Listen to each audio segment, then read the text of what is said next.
Vous croyez tout savoir sur les scandales? Je pense que quelques détails vous ont échappé ou vous sont cachés.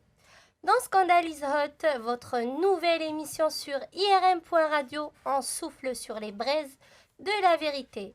Les scandales n'ont plus aucun secret pour vous chaque samedi à 20h. Bonsoir à toutes et à tous et bienvenue dans le premier numéro de Scandale is Hot sur IRM.radio. Pendant 1 heure, je serai accompagnée de mon équipe. Menel, bonsoir. Bonsoir à tous. Elodie, bonsoir. Bonsoir. Et bonsoir à Anthony qui est à la réalisation. Ouais, bonsoir, je suis là, il paraît. Ça va? Vous allez bien?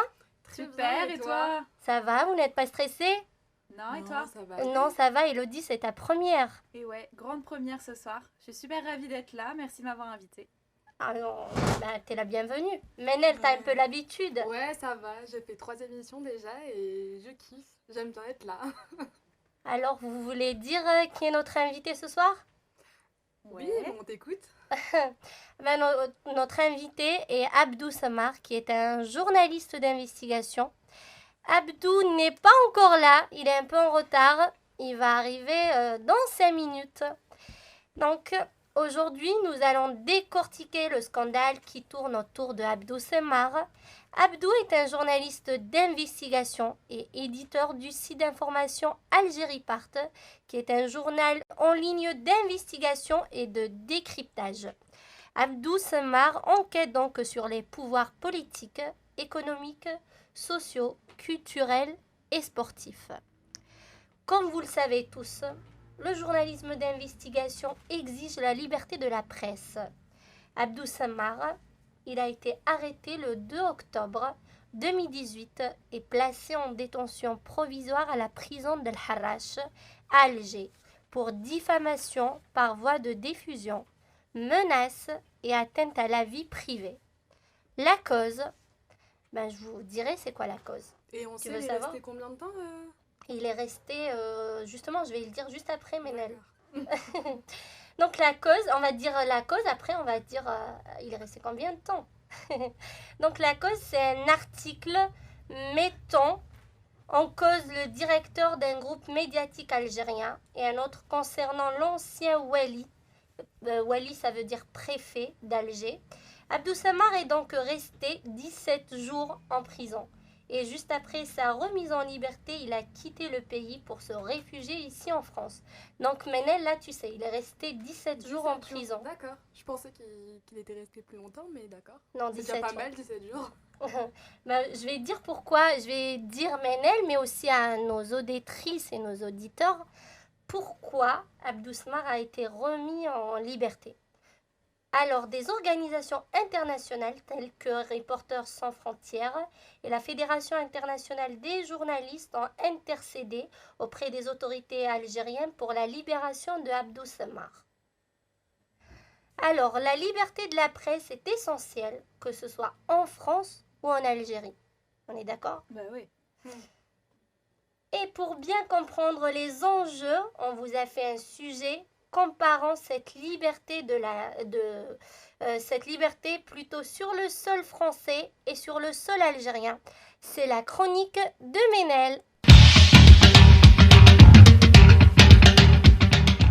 Menel, que peux-tu nous dire sur la liberté de la presse? Alors oui, tu viens de parler de Reporters sans frontières, excusez-moi. Et donc moi, c'était juste pour rappeler que Reporters sans frontières, c'est une ONG. Donc c'est une organisation non gouvernementale internationale reconnue d'utilité publique en France et qui se donne l'objectif de défendre la liberté de la presse et de protéger les sources des journalistes. Et donc moi, j'ai fait des recherches par rapport à tout ce qui est liberté de la presse. Et il faut savoir que la liberté de la presse, c'est un principe fondamental, l'un des principes fondamentaux des systèmes démocratiques qui reposent sur la liberté d'opinion et la liberté d'expression. Oui. Alors, il faut savoir que l'article 11 de la Déclaration des droits de l'homme et du citoyen dispose la libre communication des pensées et des opinions est un droit les plus précieux de l'homme. Tout citoyen donc a le droit de parler, d'écrire et d'imprimer librement Sauf...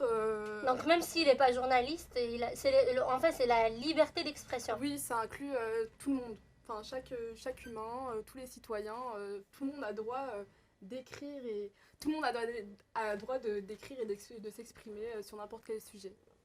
À D'accord. moins que ce soit de l'abus. Donc il y a des limites Oui, quand oui, il y a même. de la ouais, des limites à la liberté d'expression quand Oui, même. par exemple, tu vas pas commencer à insulter quelqu'un dans la rue comme ça gratuitement. Ah bah oui, J'imagine non. que- Si tout le monde s'insulterait dans la rue, ça serait compliqué. Voilà. Oui. Non, là, ça concerne spécifiquement tout ce qui est presse, là, plutôt. Et, et du coup, j'ai comparé un peu la France et Et l'Algérie. l'Algérie, oui. Oui, concernant la liberté de la presse. C'est pas la même chose, je Et, crois. non, c'est pas du tout la même chose. Et du coup, je me suis référée au classement de RSF, Reporters sans frontières, qui annuellement publie un classement. Chaque année, je crois, oui. Exactement, de tous les pays, des pays qui ont le plus, qui sont plus ouverts aux libertés de la presse, aux pays qui censurent le plus. Où il y a beaucoup plus de liberté de presse. Voilà, où il y Ouais. a le plus de liberté, où il y a le Il y a plus de le censure. moins, ok, d'accord. Exactement. Et donc, j'ai trouvé que la France était en 32e position. Donc, Ah ouais, est-ce que 32? ça vous étonne ou pas? Ouais, moi je pensais que c'était Ouais, parmi qu'on était les mieux 3 placé premiers, quand même. Ouais. Et ben non, c'est le pays le mieux placé, c'est la Suisse. D'accord. Ah, donc c'est la Suisse, c'est les premiers. Exactement, c'est là où il y a le plus de liberté des médias. D'accord. Voilà. Et contrairement, on a l'Algérie qui est à la 141e place de ce classement. Ah ouais. Ah, Alors, qu'est-ce que vous en pensez? 141e. C'est En quand plus, même je pas pense, mal. il y a 2 ans, je crois. Non, plutôt il y a un an, en 2018, l'Algérie était à 138e place. Ouais, bah ils ont perdu Donc 4 là, ils ont places. oui. Exactement. Oui. Et Sur c'est- combien? Il y a 180 pays en tout. Tu sais, c'est qui le dernier touche pays le fond. ou... Je sais pas, mais il y a à peu près l'Iran, Ok. la Chine, etc. Enfin, Ah, je pense. Il y a Ah une oui. grande liste, donc je les ai pas tous, mais D'accord. voilà. Mais après, il faut savoir que C'est normal les que régions- s'il y a 180 pays, tu vas pas... Oui, je vais pas tous les Oui, retenir. c'est normal. Mais ouais, les régions où il y a le plus de, où il y a le moins plutôt de liberté de la presse, c'est tous les pays dans le Moyen-Orient, en Asie ou Le en Maghreb Afrique, aussi, exactement, l'Algérie, Afrique le nord-ouest. Maghreb et Maroc Exactement. plutôt et Tunisie, je crois qu'ils sont... Ouais, bah, le À Maroc, un ou deux places ils ont une d'écart. place, une place Une place juste plutôt. au-dessus de l'Algérie. Ouais. Ouais, exactement. Et donc voilà. Eh ben, c'est grâce à Manel, on en sait plus sur la liberté de la presse en Algérie. C'est cette même liberté qui vaut à notre invité de gros problèmes judiciaires. Ben, Abdou Samar Konaton, il arrive normalement dans 5 ou 3 minutes, on va dire. Ben, ce soir, il va nous donner justement sa version des faits et nous expliquer tout ce qui lui est arrivé depuis l'apparition de ces articles. De ces articles-là, on va donner donc la parole à notre invité dès qu'il est là. J'ai une question auditeur qui m'est parvenue. Alors auditeur, bon, ça fait partie de ma famille. Oh oui. La question était très mal formulée, je m'en excuse, mais la question qu'on m'a posée c'est est-ce que le journalisme algérien est très présent dans le quotidien du pays, comme en France avec tous les Parisiens, les Le Monde, l'Humanité, tout ce que tu veux. Est-ce que c'est très présent dans le quotidien des Algériens de lire un journal et de regarder les news ou pas? Mais je te dirais, comme je suis algérienne, Anthony, je pourrais te répondre à cette question. Ben, avant, il y avait que la télé nationale. Donc, il n'y avait pas les chaînes privées. Il y avait il y avait la presse écrite, elle était très présente. Mais les gens en Algérie, ils préfèrent regarder la télé. Et là, on va dire, ça fait 5-6 ans, il y a les chaînes privées. Donc, le citoyen algérien, il est maintenant plus proche des médias, de regarder la télé. Les journalistes, ils s'intéressent beaucoup plus au sujet société et tout. Après, moi, je pense d'une vision extérieure, faut savoir aussi que l'Algérie, elle est coupée en deux parties.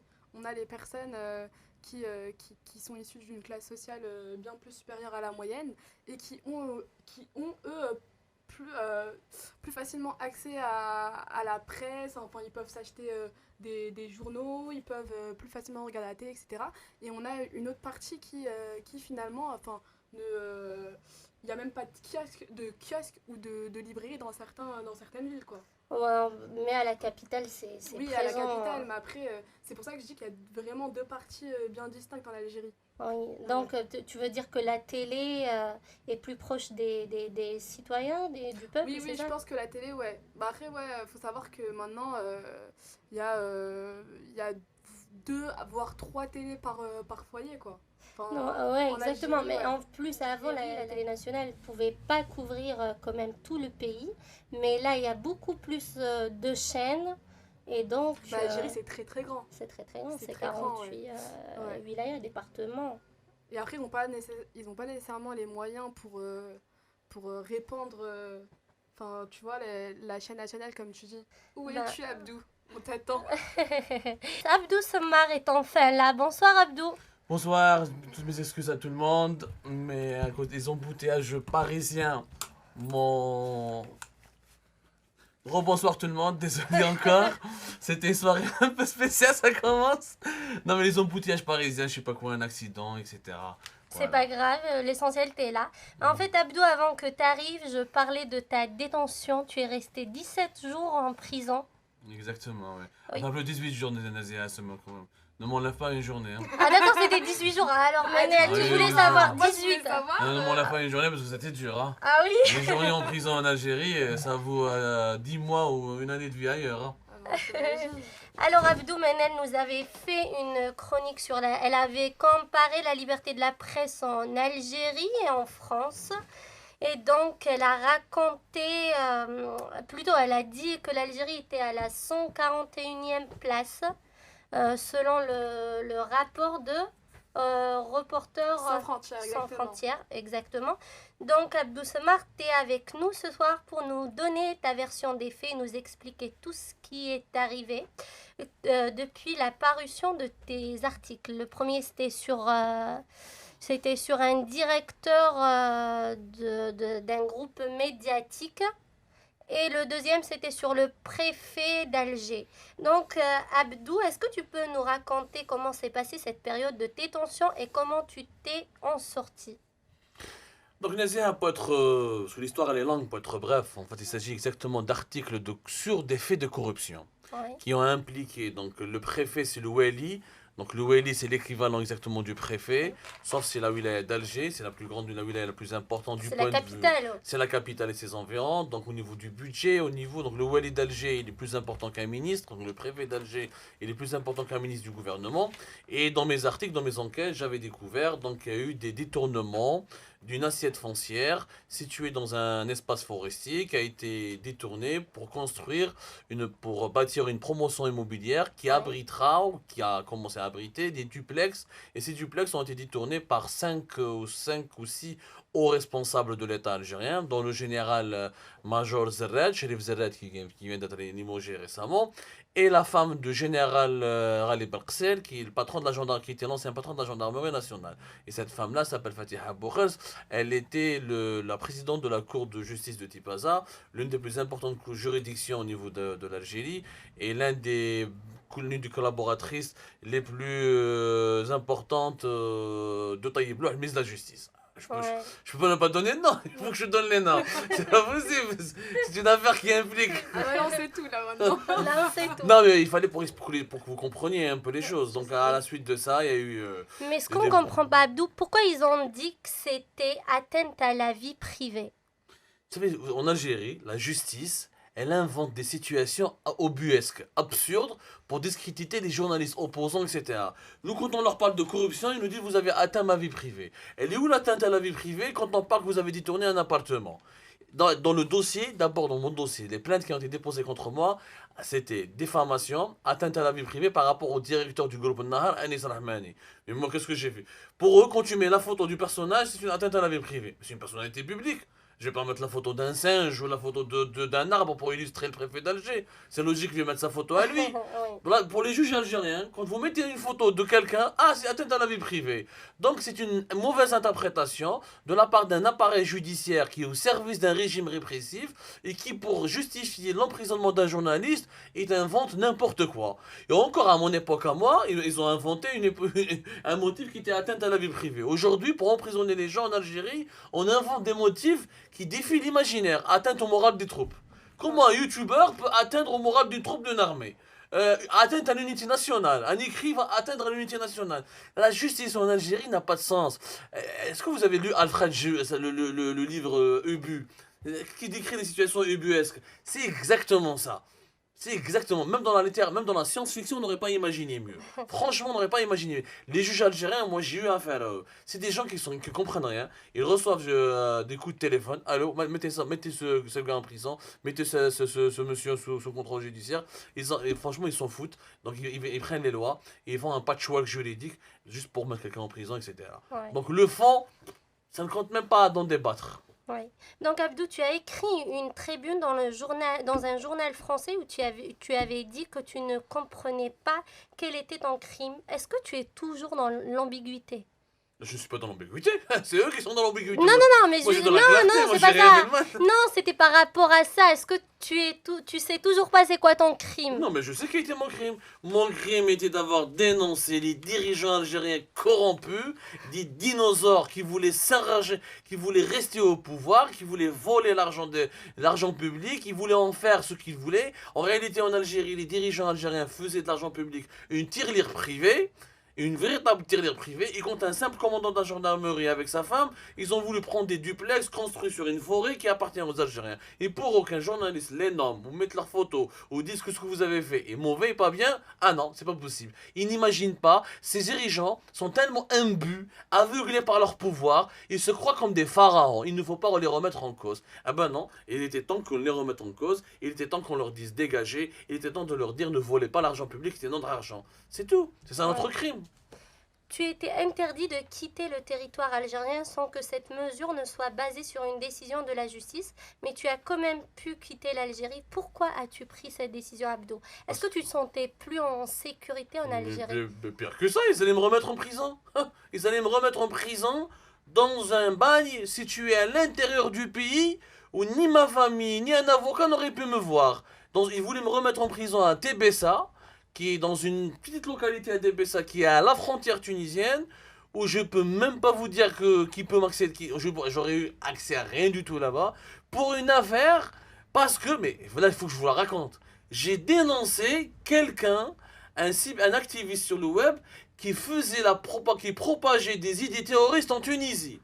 Et lorsqu'il a été arrêté ce gars-là, on l'a interrogé, il leur a dit quoi? Ah non, je suis désolé, moi je travaille avec les services secrets algériens. Eux ils m'ont dit balance cette information, moi je balance cette information. Ils disaient que tel attentat va se produire. Le lendemain il se produisait réellement en Tunisie. Quand ils l'ont arrêté, il se faisait passer pour un agent des services secrets algériens.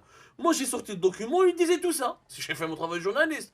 On m'a collé une affaire atteinte à l'État, à la sécurité de l'État, je sais pas quoi. Donc j'allais pas. Franchement, si j'étais resté en Algérie, j'aurais eu une peine de 10 ans, 20 ans, je serais sorti après la Coupe du Monde du Qatar, après la Coupe du Monde, après les Jeux Olympiques de Paris. Face à cette situation-là, et vu qu'un journaliste en prison, vous êtes bien placé pour savoir, il ne sert pratiquement à rien, et en plus j'ai une famille, et j'aime suffisamment la vie pour ne pas rester entre quatre murs. Et franchement, les prisons algériennes, ce n'est pas gay, ce n'est pas du tout. Franchement, moi je les classerais parmi les pires prisons au monde. Vous n'avez droit à rien. On mangeait de la merde, on était traités comme des humains. Moi, quand j'étais en prison, je prenais ma douche avec les condamnés à mort chaque mardi.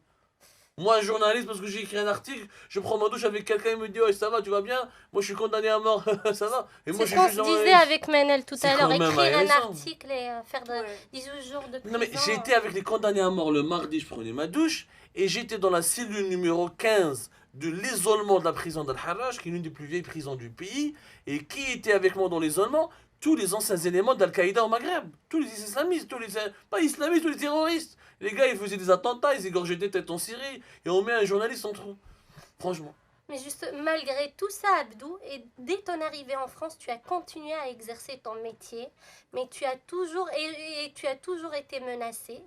La voiture de ta femme a même été brûlée en Algérie. Exactement. Donc après mon arrivée en France, j'ai fait un choix. Moi, je me suis dit, je suis journaliste, je veux le rester. Parce que souvent, la problématique des réfugiés, qui est complètement incompréhensible en France, les Français ne comprennent rien aux demandes d'exil. Ils croient que nous, on vient ici parce qu'on aime la France. Non, nous, on s'en fout. On est en danger dans notre pays.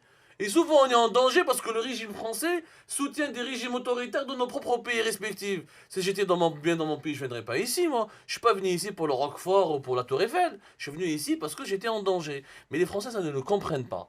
C'est de un. De deux, je me suis dit, vous savez, quand on est réfugié, on a deux choix. Ou on sombre dans l'alcool, dans le chagrin, on n'arrive pas à dépasser ce qu'on a vécu, parce que c'est des traumatismes importants. C'est vraiment des traumatismes, c'est pas évident de passer par là où... Parce que quand on était en prison avec les gens, la torture, etc.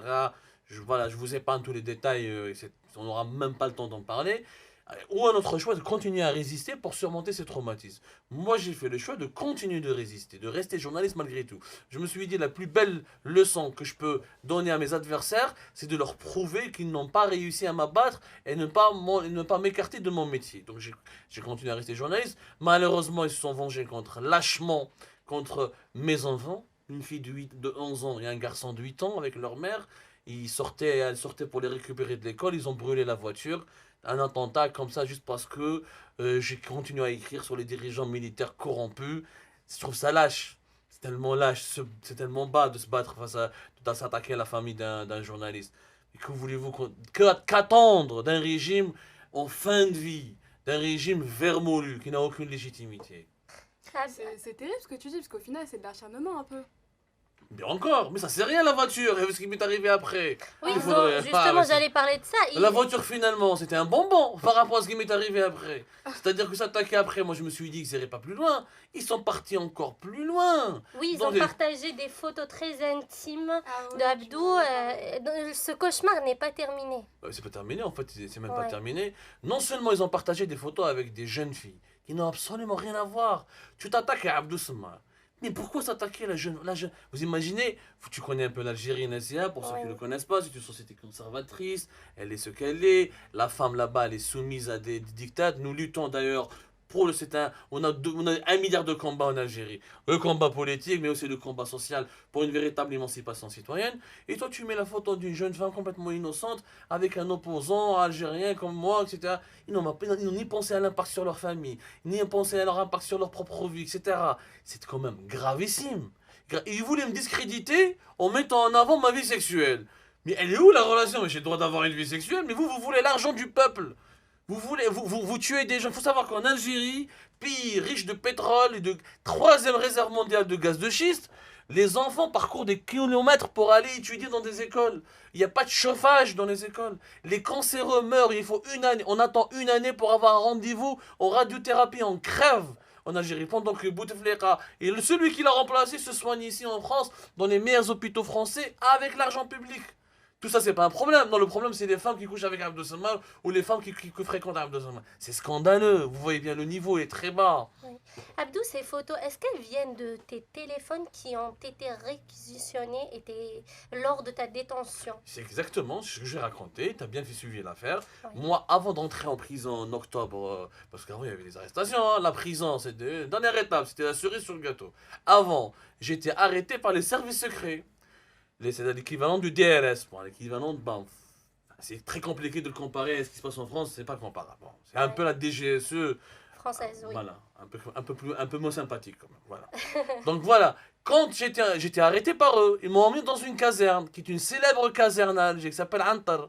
Et Antar, donc c'est un nom pour la mythologie, dans la mythologie arabe. Rien que le nom vous laisse Ça nous fait entendre peur. toute la cruauté qui sointe des murs de cette caserne. Il faut voir ce que j'ai vu à l'intérieur, c'est d'une cruauté. Moi j'appellerais, le jour où l'Algérie va se libérer, ce genre de centres sécuritaires, il faut les enfermer, les transformer en musée. Tellement des gens ont été torturés, violés dans ces genres d'endroits. J'étais enfermé là-bas pendant toute une nuit. Ils ont pris mon téléphone à cause d'un article. Et un article où j'ai dit que le chef des services secrets algériens était malade, il se soigne à Paris, comme toujours. Ils se soignent tous à Paris, comme toujours. Bon, et qu'il se C'était soigne pas à Paris. nouveau. C'est pas nouveau qu'il se soigne à Paris, qu'il a été remplacé. Rien que pour ça, on m'a convoqué, on m'a enfermé. Rien que pour ça. Vous vous rendez compte? Non. C'est-à-dire, je leur ai dit, mais ce monsieur, c'est prophète, on parle pas de lui, ou... Mais c'est un simple être humain, j'ai écrit un article sur lui. Oh non, non, atteinte à la sécurité de l'État, je sais pas quoi, atteinte à l'unité nationale, ils m'ont fait deux mots sur moi, c'est moi l'équivalent de Ben Laden, avec mon stylo, moi je suis devenu C'est du délire. Jusqu'à 5h du matin, ils me torturaient verbalement, ils me menaçaient, etc. Ils ont pris mon téléphone, moi j'ai effacé. Mais les Algériens, ils ont acquis des nouvelles technologies. Auprès de qui? Auprès de qui ils ont acquis ces nouvelles technologies? Auprès de ces chers occidentaux qui nous donnent tout le temps des leçons de morale sur la démocratie et les droits de l'homme. Alors qu'ils fourguent au régime totalitaire les dernières technologies pour traquer des gens démocrates comme nous. Ils ont tout pris de mon téléphone, ils l'ont utilisé à bon escient. Voilà, Et t'as à pas bon de- escient, selon leur point de vue. Ils t'ont rendu quand même tes téléphones? Ils m'ont rendu mon téléphone, mais après avoir tout pris. Ah, d'accord. Ensuite, mes appareils, tout, quand j'étais arrêté, la brigade de recherche de la gendarmerie algérienne, elle a tout pris. Elle a tout pris dans mon bureau. Et je vous raconte une anecdote pour que vous compreniez la bêtise d'un régime totalitaire. Parce que vous, les Français, vous vous rendez pas compte. Vous vous plaignez un peu, mais voilà la bêtise. Non, vous vous rendez pas compte ce que c'est que le totalitarisme. Quand la gendarmerie algérienne a fait une perquisition dans mes locaux, dans mon bureau, Algérie Part, la rédaction d'Algérie Part, située à Chiraga, ils ont trouvé un bout de papier qui est une poésie en arabe. Une poésie en arabe contre le 5e mandat de Bouteflika. Ils l'ont mis dans le dossier, ils l'ont donné au juge. Atteinte au symbole de l'État. Comment un poème, on peut le considérer comme une atteinte? Ils ont pris un poème pour une pièce à conviction. Vous vous rendez compte? C'est des Russes qui sont prêts le degré de leur cruauté et de leur bêtise. Un poème est devenu une pièce à conviction. Et en plein tribunal, lors de nos heureusement que l'audience était publique, le juge arborait ce poème et me disait: est-ce que c'est toi qui l'as écrit? Je dis: monsieur le juge, tu me prends. Moi, je suis pas le Moutaneb, je suis pas un poète arabe pour écrire. C'est un pote qui l'a écrit, il l'a mis dans mon bureau. Un poème. Ouais. Vous vous rendez compte de la situation? Oui, donc quand on parlait des photos, eh ben, ils les ont utilisées contre toi. Moi, je dirais que c'est une arme déloyale qui est l'atteinte à la vie privée. Et ils l'ont violée et violer la vie privée est puni par la loi française. Et pour bien définir l'atteinte à la vie privée, les lois et les sanctions que cela peut procurer aux auteurs, on vous a fait un sujet pour bien le comprendre, et c'est la chronique d'Élodie.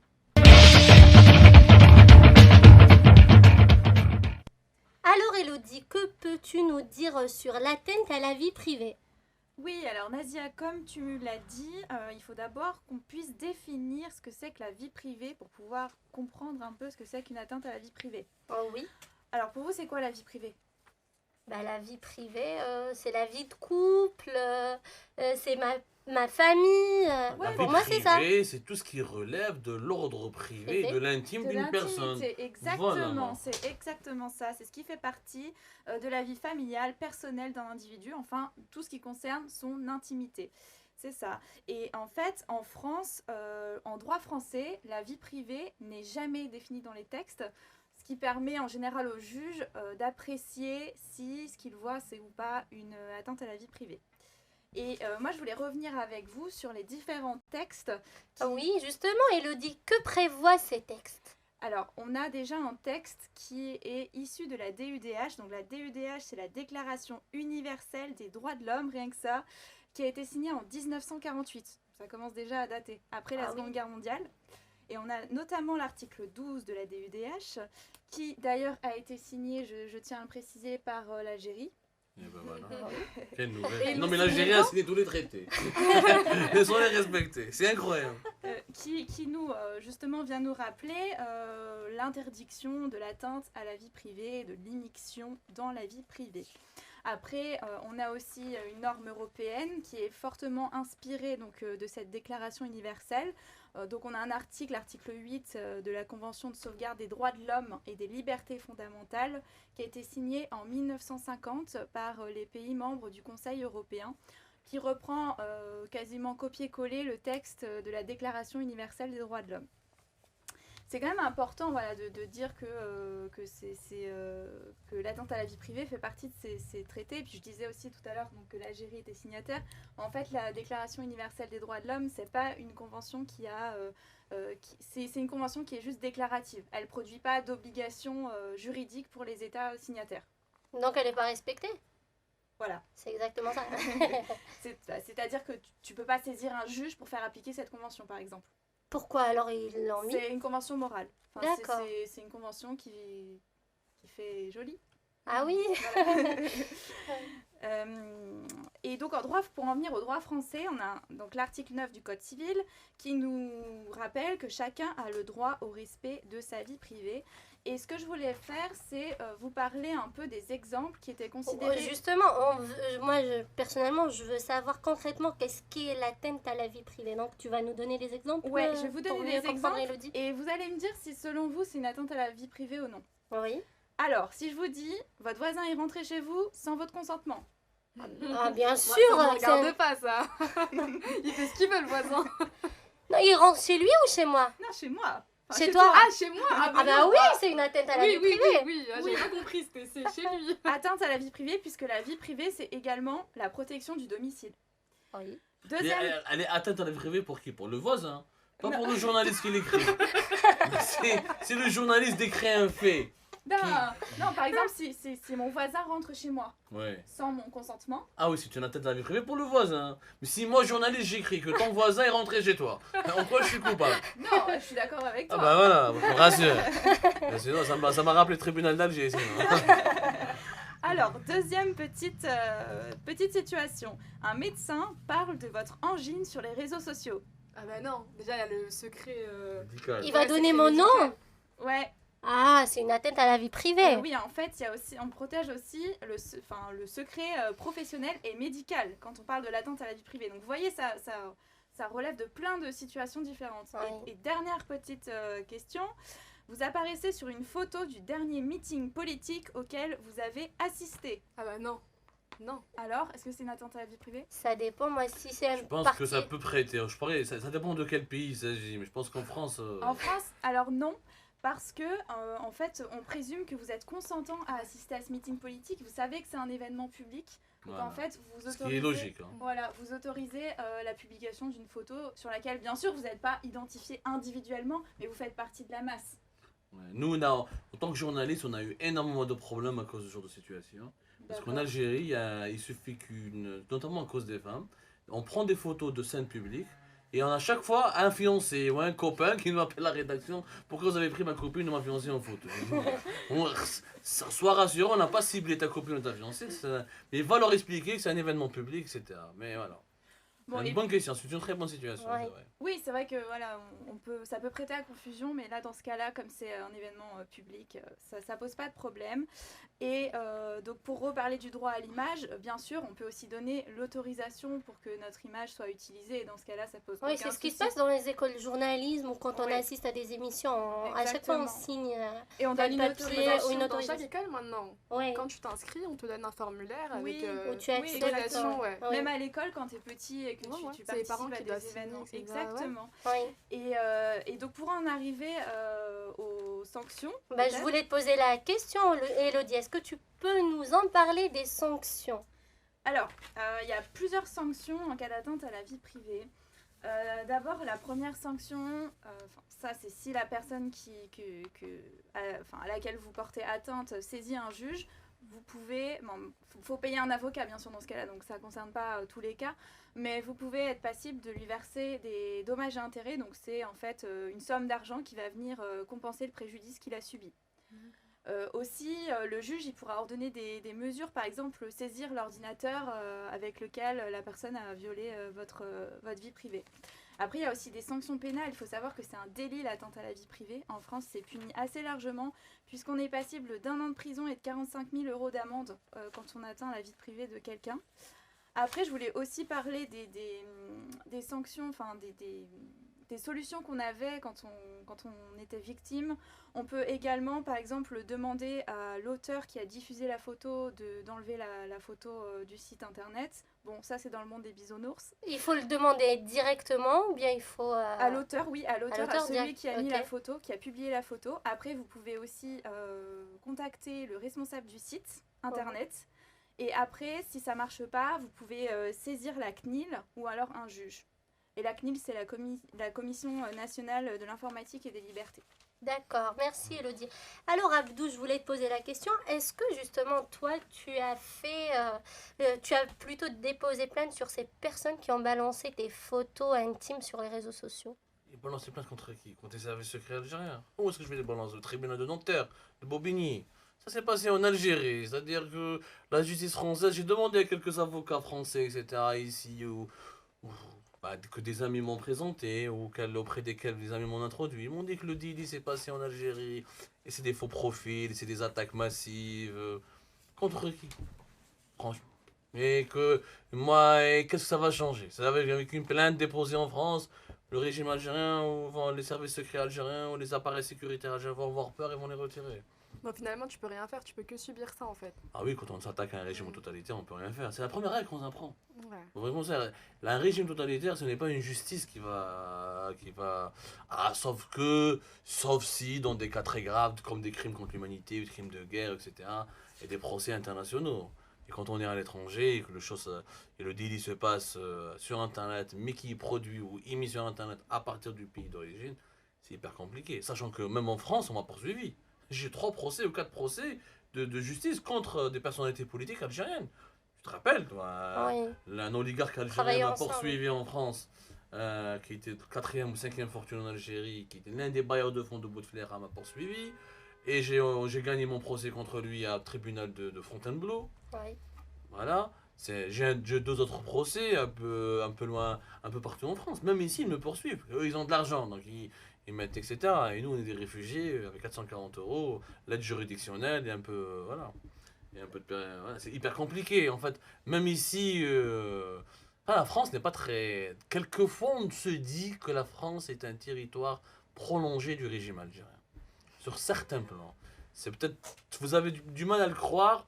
C'est vraiment pas. C'est une réalité malheureusement palpable. Justement, Manel tout à l'heure disait que la France est classée combien? 32e Ouais, dans le classement RSF, ouais. ouais, liberté de la presse. Donc même en France, en quelque sorte, il n'y a pas vraiment une liberté de la France. Mais par contre, Manel avait dit que la Suisse est classée le premier pays. Ouais. C'est clair, après il n'y a pas de comparaison possible. Hein. Je préfère être en France où c'est classé 32e qu'être en Algérie. Non, Mais Abdou, il ne même faut pas ici, déconner. Vous avez dans ce pays des libertés, sérieux. Ouais, on a plus de J'ai liberté été jugé en qu'à- Algérie, jugé en France, et j'ai vu que la différence elle est de taille. Franchement, il ne faut pas. Après qu'il y ait des imperfections, qu'il y ait encore des problèmes, chaque pays a ses propres problèmes. Et vu ma situation, je pense pas que je suis dans une position légitime pour donner des leçons de morale ou pour intervenir sur la situation en France. Déjà, les problèmes de l'Algérie nous suffisent largement. Mais franchement, moi par exemple, si j'ai pas été réfugié ici, voilà. J'aurais pris 20 ans, je serais même pas parti, ils m'auraient peut-être même assassiné en Algérie, j'aurais disparu. mais Abdou, Voilà ta quoi. petite famille, ils sont toujours en Algérie. Est-ce qu'ils Oui, sont en exactement. sécurité? Pour le moment, ça se passe bien, ils sont en sécurité depuis le coup. J'ai fait le choix de ne pas. Mes enfants sont très attachés à leurs grands-parents. Et puis, j'ai pas les moyens de les ramener ici, c'est aussi simple. Il faut savoir que les Français croient que les demandeurs d'asile ont une belle vie en France. C'est pas du tout le cas. Hein. Franchement, c'est pas du tout le cas. Il faut pourquoi les Afghans. Moi, j'ai fait une demande d'asile au niveau de l'OFPRA. Ici, donc nous étions 17 000 à Paris. Il faut voir les cas sociaux qu'on voit. C'est une détresse absolue. En France, tu vis qu'avec 440 euros et tu ne peux pas travailler. Tu n'as pas le droit de travailler. T'as qu'une. Dommage, j'ai pas ramené la carte. Hein, je vous aurais, parce que j'ai vu les débats sur les demandeurs d'asile récemment en France. Ouais. J'ai trouvé ça vraiment scandaleux. C'est pas les demandeurs d'asile. Les demandeurs d'asile sont dans une situation de détresse absolue. Ils doivent survivre avec 440 euros. Et l'OFPRA a tellement de demandes, les pauvres, que j'ai plein, que je soutiens. Et je suis tout à fait solidaire avec eux. Il n'y a qu'eux qui peuvent nous comprendre. Ils ont tellement de demandes qu'ils ne peuvent pas répondre à tous les réfugiés, à tous les demandeurs d'asile dans les délais qui sont impartis. Donc tu es obligé, il y a des demandeurs qui sont là depuis 3 ans, qui attendent. Et imaginez que depuis 3 ans, tu ne peux pas te loger, tu ne peux pas travailler, tu ne peux rien faire légalement, et tu n'as que 440 euros. Comment tu fais pour vivre en France avec 440 euros? Ouais, c'est Ouais, très Donc c'est. Voilà, comment tu veux que je ramène mes enfants ou que j'en fasse quoi que ce soit, ou est-ce que je vais les loger vous connaissez mieux les réalités sociales de votre propre pays ici, pour ceux qui sont français naturellement. Ils connaissent bien la réalité sociale de ce pays, voilà. C'est pour ça que beaucoup veulent aller en Allemagne, passent par la France pour aller en Allemagne ou en Angleterre, parce que la situation là-bas est peut-être plus favorable. Il y a ici, l'offre est quasiment dépassée. C'est un énorme problème qu'il faut que le gouvernement français... Et le problème, c'est que les migrants politiques, des réfugiés politiques comme moi, qui sont dans une situation catastrophique, des fois, on ne le répond pas parce qu'il y a des migrants économiques.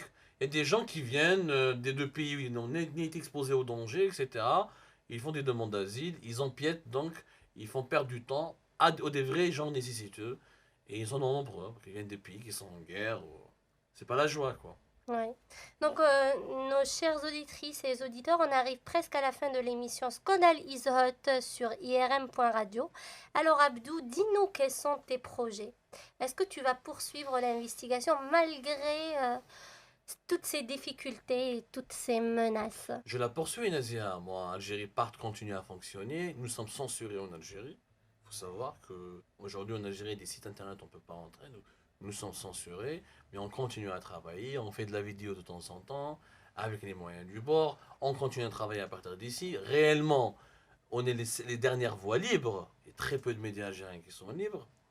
Tu le sais très bien. Pour ceux qui suivent pour ceux qui ne connaissent pas la situation en Algérie, c'est tous les médias libres sont censurés ou cassés, ou les Algériens ne peuvent pas y accéder. Le peu de journalistes indépendants qu'il y a sur place sont harcelés de manière permanente, donc ils sont obligés de revoir à chaque fois leur seuil d'indépendance. Ben, nous qui sommes à l'étranger, on est les derniers porte-parole. Clairement, ce qu'on écrit nous sur Algérie Part, tu ne pourras jamais le lire sur un autre média local algérien. Donc le combat continue. Là, on espère qu'on ne peut pas être pessimiste. Pour nous, le pessimisme est un luxe dont on ne peut pas se permettre. On ne peut pas revenir en arrière et on espère qu'on se battra et on gagnera cette bataille. C'est la bataille du changement démocratique. Est-ce qu'un jour tu t'es dit je vais arrêter l'investigation, je vais arrêter le journalisme? Est-ce que ils ont réussi au moins pour une journée ou une nuit à t'atteindre? C'est normal, c'est normal. Moi, je suis devenu insomniaque à cause de cette vie que je mène. C'est normal qu'il y ait des doutes, des périodes de doute, oui. Ça, c'est inévitable, mais pas des incertitudes. Parce quand on est convaincu par une cause, et quand on croit que ce qu'on fait peut changer les choses, et réellement ce qu'on a fait change des choses. Toi, peut-être, tu as vu l'impact de nos enquêtes, de nos travaux, de nos révélations, etc. Quand même, nous étions peut-être quelque part, parmi les éléments déclencheurs de cette prise de conscience qui a créé ce qu'on appelle le Hirak, le mouvement populaire algérien. Algérien, oui. Donc on ne peut pas aujourd'hui. On a gagné déjà énormément de points. Ce n'est pas le moment de baisser les armes. Je pense au dernier virage, il faut accepter les derniers sacrifices. Et qu'est-ce que tu dis aux gens qui te critiquent? Vous avez tout à fait le droit de me critiquer, mais heureusement. T'as Mais heureusement. Liberté de... ouais. Non, mais heureusement, je pense que le pire chose qui peut arriver, c'est l'unanimisme. C'est toute personnalité ou idée ou idéologie ou pensée ou écrit qui fait l'unanimité, il faut s'en méfier. Au contraire, il ne doit pas y avoir d'unanimisme. Après, critique, encore une fois. Souvent, malheureusement, dans mon cas, c'est beaucoup plus des insultes, etc. Et encore une fois, quand on s'attaque à moi je veux bien, mais quand on s'attaque aux gens qui m'ont côtoyé dans mon intimité, je ne vois pas vraiment l'utilité, Oui. ni le bon sens, etc. Donc, ils ont complètement le droit de me critiquer. Je continuerai mon travail le plus normal possible. Au contraire, on se nourrit de ces critiques. C'est complètement, tout à fait légitime. Moi, ce que j'espère, c'est que l'opinion internationale se réveille un peu et qu'elle ne fasse pas l'erreur de la Libye, de la Syrie, et qu'elle soutienne enfin un mouvement pacifique, conduit par des jeunes conscients, qui ne sont ni fascistes, ni islamistes, etc. Parce que franchement, si la démocratie au Maghreb et en Afrique, c'est l'avenir de l'Europe, si vraiment les Européens ne soutiennent pas la démocratisation de l'Afrique du Nord et de l'Afrique tout court, ça va mal se retourner et on vivra dans un monde très difficile. D'ailleurs, je ne comprends pas aussi, d'un dernier message si vous me permettez, il y a un blackout médiatique honteux des médias européens et des médias français sur l'Algérie. Je ne comprends pas quand vous avez des millions de gens chaque vendredi dans les rues, les médias français n'en parlent pas, et parce qu'au Liban, chaque jour le Liban est à la une, chaque jour la Bolivie est à la une, chaque jour Hong Kong est à la une, alors que nous avons commencé depuis le 22 février, dans le traitement médiatique, on ne bénéficie même pas de quelques secondes ou de quelques minutes, alors qu'on se fait ramasser tous comme des petits chatons comme ça, on nous jette en prison. Je trouve ça scandaleux qu'on se taise et je ne comprends pas. Pourquoi on n'est pas solidaire avec nous? Qu'est-ce qu'on a fait pour mériter toute cette indifférence alors que finalement, il n'y a pas plus francophile, il il n'y a pas plus européophile, il n'y a pas plus proche de l'Europe que les Algériens. Et ça, les Européens le savent bien. Je te remercie Abdou d'avoir accepté notre invitation. C'était un énorme plaisir de te recevoir. Merci. Tout le plaisir est un pour moi. Merci, chères auditrices et auditeurs. Nous sommes arrivés à la fin de Scandalise Hot.